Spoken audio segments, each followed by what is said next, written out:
Hi there, it's Llarold. And here we are, the last tank class preview. There will be more changes during the rest of the beta. There have already been some small changes to DK and big changes to Warrior since I made their videos. In light of that, I'll be putting together a little tank recap video soon, and a great big tank comparison video once we're a little closer to release. Alright, it's Pally time. First things first, how does it play? A lot like live. Sorry. Moving on to what's changed, there's not a bunch. Avenging Wrath, the big Pally offensive cooldown, is now a 20% increase to damage, healing, and crit chance, instead of a 35% increase to just damage and healing. This will wind up making it a little bit better when you're under-geared, and a little worse when you're really well-geared late in the expansion.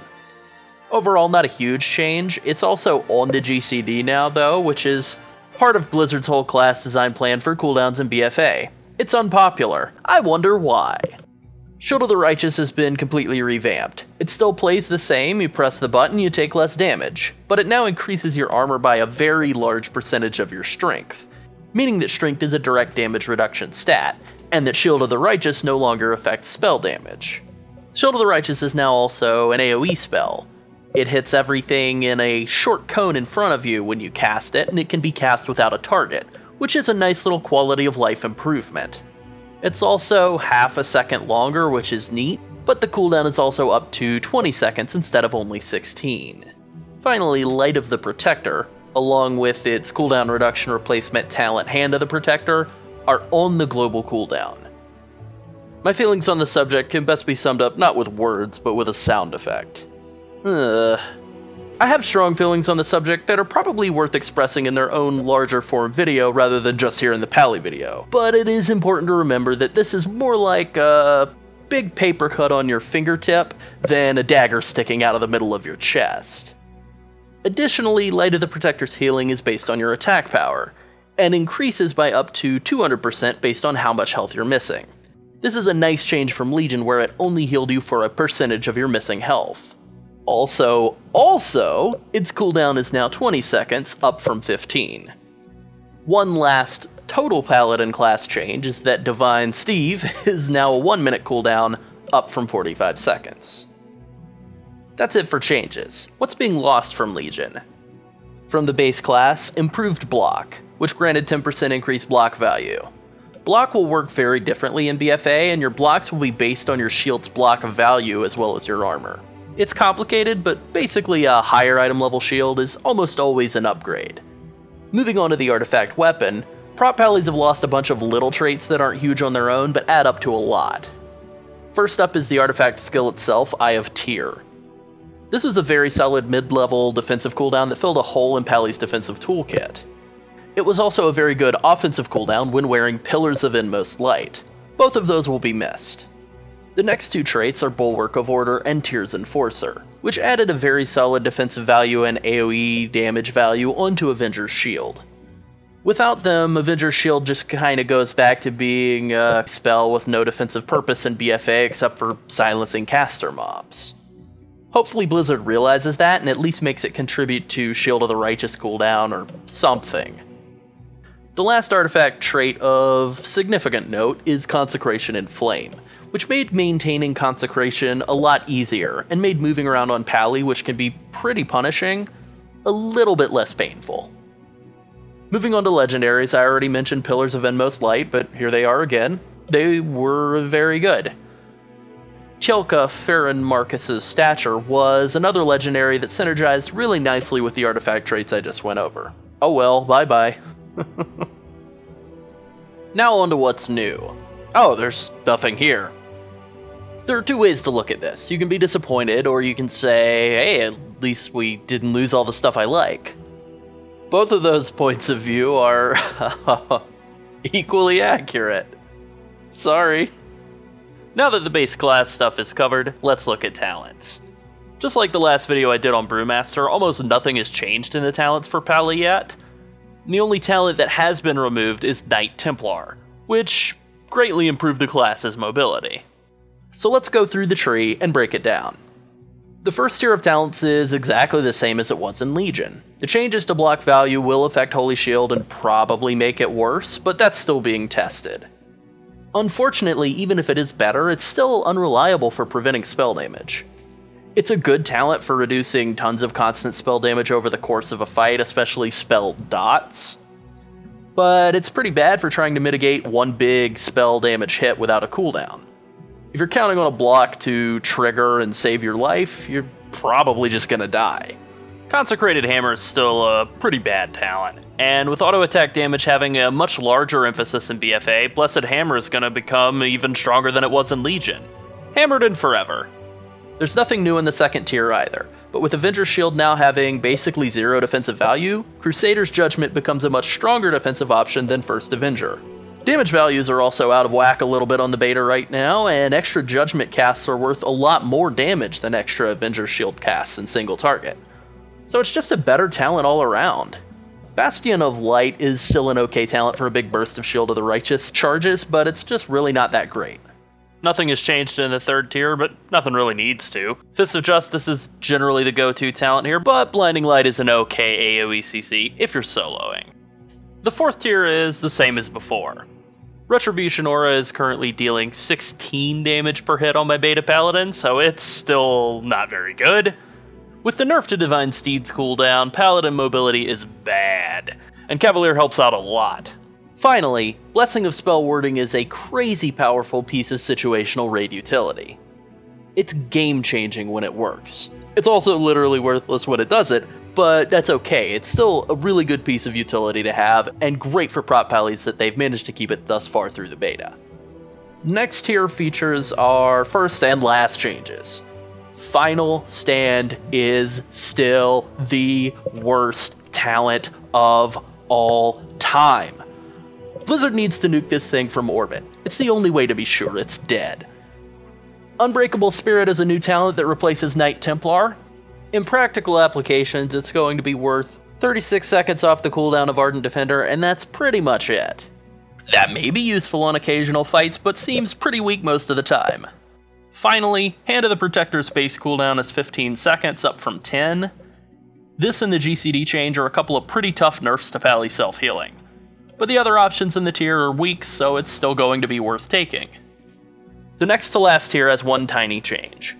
Judgment of Light only has 25 heal charges, down from 40 in Legion.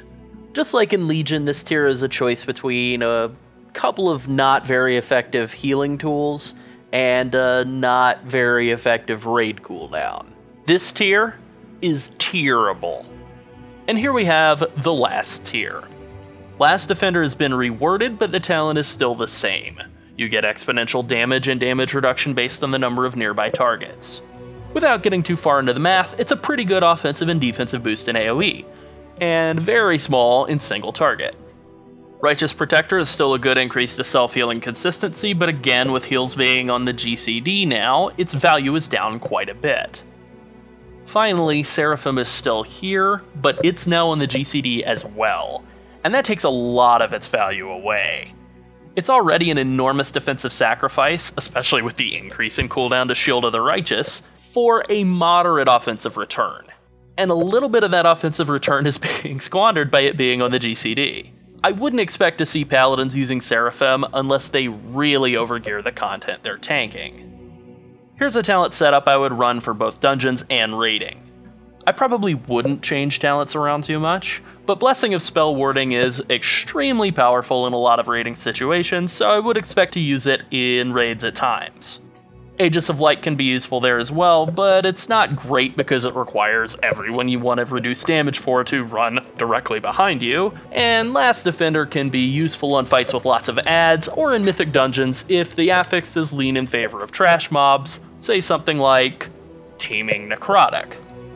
Before I finish up, and this part of the video is still extra special super duper subject to change, I just want to go over Azerite traits. If you've been a little disappointed by the lack of anything new and exciting coming to Prop Pally so far in the BFA beta, then have I got good news for you. Protection Paladins have 11 Azerite traits in the BFA beta right now. Yeah, every other class has had anywhere from 3 to 7, but Pally is overflowing with traits. So fasten your seatbelts because we're in for a long ride. Let's go! First up is Bulwark of Light. which makes casting Avenger Shield grant you a shield. I would prefer for the shield to scale with the damage that you deal, but this still helps make Avenger Shield feel like it gives you a tangible defensive benefit, because it does. Grace of the Justicar is next, and it provides some AoE healing when you use Judgment. It's possible this is a Holy Arret trait that can work while you're Protection, and it could provide a decent trickle of healing for the tank and melee group. Not great, but okay. Healing Hammer is the next trait, and it's also not great.